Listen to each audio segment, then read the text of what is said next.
Back to another video viewer. फिर से एक इम्पोर्टेंट वीडियो के साथ हाजिर हुए हैं वीवर। बहुत ही जबरदस्त वीडियो होने वाली है। क्या बांग्लादेश की आर्मी जो है वो दुश्मन के हमले से बच सकती है? कितनी ज्यादा बांग्लादेश की आर्मी पावरफुल है?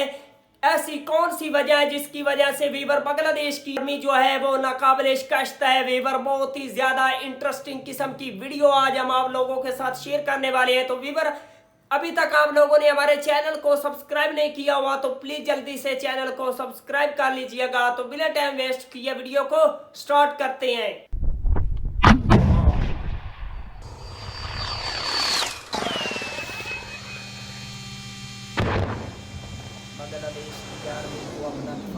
আসসালামু আলাইকুম ভিউয়ার্স। অ্যান্টি ট্যাঙ্ক মিসাইল কতটা বিধ্বংসী হতে পারে তার চাক্ষুষ প্রমাণ হচ্ছে রাশিয়া ইউক্রেনের চলমান যুদ্ধ। একের পর এক অ্যাম্বুশের মাধ্যমে রাশিয়ার সামরিক যান ধ্বংস করছে ইউক্রেন, আর বাংলাদেশের মতো দেশ এমনিতেই সাজোয়া যানের জন্য দুঃস্বপ্ন। প্রথমত, এদেশে ছড়িয়ে ছিটিয়ে রয়েছে শত শত নদীনালা। যুদ্ধের সময় এ সকল নদী পাড়ি দিতেই সাজোয়াজানের জন্য হবে মরণ ভাত, আর বর্ষাকাল হবে কফিনের শেষ পেরেক। আমাদের শক্তিশালী অ্যান্টি ট্যাঙ্ক ব্যবস্থার 5টি স্তর ভেদ করে শত্রুকে আসতে হবে, যা শুধু কঠিনই নয়, বলতে গেলে প্রায় অসম্ভব। ভারত মিয়ানমার নয়, পৃথিবীর যে কোনো দেশের সাজোয়া বাহিনী এই জায়গায় এসে তীব্র আক্রমণের মুখে আটকে যাবে। যদিও এদেশের ভূপ্রকৃতি এই কাজটি অনেক সহজ করে দিয়েছে, এজন্যই বাংলাদেশকে বলা হয় প্রতিরক্ষার স্বর্গ। যাই হোক, বাংলাদেশের জন্য অ্যান্টি ট্যাঙ্ক গাইডেড মিসাইল বা অ্যান্টি ট্যাঙ্ক ওয়েপন খুবই কার্যকারী একটি অস্ত্র, কারণ আমরা ডিফেন্সিভ পজিশনে থাকব। যদি কেউ দখলদারিত্ব চালানোর চেষ্টা করে তাহলে এই এটিজিএমই হবে রক্ষা কবচ। গাছপালা ঝোপঝাড়ের আড়ালে লুকিয়ে থেকে শত্রুর সাজোয়াজানের ওপর আচমকা হামলা করে নিমিষে যুদ্ধের মোড় ঘুরিয়ে দেওয়া সম্ভব। এজন্য বাংলাদেশ সেনাবাহিনীর হাতে রয়েছে বিভিন্ন ধরনের অ্যান্টি ট্যাঙ্ক গাইডেড মিসাইল এবং অ্যান্টি ট্যাঙ্ক ওয়েপন্স। বাংলাদেশের ব্যবহৃত অ্যান্টি ট্যাঙ্ক ওয়েপনগুলোর মধ্যে রয়েছে এইচ-8 300 লঞ্চার সাথে 2000 মিসাইল, বাক্তার শিখান 60টি লঞ্চার সাথে 800 মিসাইল, মেটিস M1 200 লঞ্চার সাথে 1800টি মিসাইল, অজানা সংখ্যক অ্যালকোটান 100, PF-9080 140 লঞ্চার সাথে 2 ধরনের 1600টি রকেট, অজানা সংখ্যক RPG-29। বিজিবির হাতে রয়েছে RK-3 কর্সার এটিজিএম, এছাড়া রয়েছে RPG-7 টাইপ 69 রকেট লঞ্চার। তবে এখানেই শেষ নয়। এটিজিএম তৈরিতে আত্মনির্ভরশীলতার জন্য বাংলাদেশ দুটি দেশের সাথে আলোচনা চালাচ্ছে। এর মধ্যে সবচাইতে এগিয়ে রয়েছে তুরস্ক। তবে শত্রুপক্ষ যদি স্থলপথে সুবিধা না করতে পারে তাহলে তারা আকাশপথ ব্যবহার করতে পারে, এজন্য তারা হেলিকপ্টার ব্যবহার করবে। আর এটি মোকাবেলা করার জন্য দরকার short range surface two air missile. বাংলাদেশের কাছে FM-90 শর্ট রেঞ্জের মিসাইল সিস্টেম আছে। এছাড়া শত্রুপক্ষের হেলিকপ্টার মোকাবিলায় সবচাইতে কার্যকর হবে ম্যানপ্যাড। কাঁধে বহনযোগ্য এই মিসাইল যদি গণহারে ব্যবহার করা যায় তাহলে শত্রুপক্ষের হেলিকপ্টার আর হেলিকপ্টার থাকবে না। শত্রুপক্ষের হেলিকপ্টার বা লো ফ্লাইং এয়ারক্রাফটের জন্য ম্যানপ্যাড একটি বিপজ্জনক অস্ত্র। বাংলাদেশ সেনাবাহিনী সম্প্রতি very short range air defence missile VSHORAD missile regiment গঠন করেছে এবং আমরা নিজেই ভিশোরাডের লাইসেন্স প্রোডাকশন করে থাকি।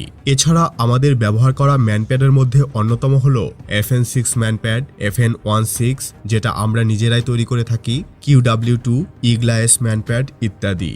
তবে চীন থেকে FN-16 ম্যানপ্যাডের টট নিয়ে বাংলাদেশ দেশে এগুলো তৈরি করে থাকে। সিরিয়া যুদ্ধে বেশ কিছু হেলিকপ্টার শুটডাউনের পাশাপাশি একটি MiG-21 ভূপাতিত করার রেকর্ড রয়েছে এই ম্যানপ্যাডের। সুতরাং বাংলাদেশের ভেতর দখলদারিত্ব করা যে কোনো দেশের জন্যই মারাত্মক চ্যালেঞ্জিং। কিন্তু শত্রুপক্ষ শুধুমাত্র আমাদের পর্যাপ্ত ক্ষতি করতে পারে বিমান হামলার মাধ্যমে। এজন্য এয়ার সুপিরিয়রিটি দরকার, অর্থাৎ ভালো মানের radar, medium to long range air defence system এবং যুগোপযোগী যুদ্ধবিমান ক্রয় করা এখন সময়ের দাবি।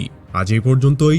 নতুন কোনো ভিডিও নিয়ে খুব দ্রুতই হাজির হব ইনশাল্লাহ। সে পর্যন্ত ভালো থাকুন, সুস্থ থাকুন, ইনফরমেটিভ বাংলার সাথে থাকুন। দেখা হবে আবারও। আল্লাহ হাফিজ।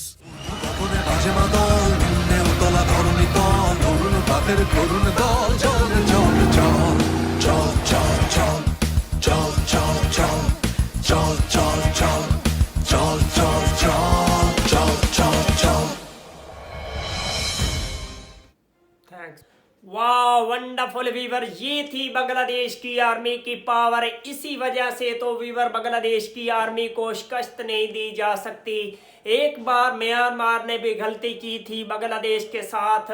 टकराव करके। तो वीवर बांग्लादेश ने उसको म्यांमार को ऐसा सबक सिखाया था कि फिर जिंदगी में कभी म्यांमार बांग्लादेश की तरफ मैली आंख से देखने की जरूरत नहीं करेगा। अब भारत की बारी है, तो वीवर बांग्लादेश जो है भारत को भी सबक सिखा सकता है, क्योंकि बांग्लादेश के पीछे बहुत ही ज्यादा पावरफुल कंट्री खड़ी है। तो वीवर बांग्लादेश की इस पावर को देखकर दुश्मन जो है वो हैरान होता है, क्योंकि बांग्लादेश के पास जो आर्मी है वीवर वो किसी से कम नहीं, बहुत ही ज्यादा बहादुर किस्म के नौजवान हैं बांग्लादेश की आर्मी में। वो पीछे नहीं हटते अपनी कंट्री के दिफा के लिए। वीवर बहुत ही जबरदस्त किस्म की बांग्लादेश की आर्मी है, और मजीद बांग्लादेश की आर्मी जो है वो लेटेस्ट जो दौरे जदीद की टेक्नोलॉजी है उसको हासिल करने का बहुत ही ज्यादा मेहनत कर रही है। दिन रात बांग्लादेश की जो आर्मी है वो मजबूत होती जा रही है, और बहुत ही जबरदस्त किस्म की बांग्लादेश की जो आर्मी है वो अपनी कंट्री के लिए फैसले कर रही है। तो वीवर अगर आप लोगों को बांग्लादेश की आर्मी के रिलेटेड इसी तरह की मजीद इंटरेस्टिंग वीडियो देखनी है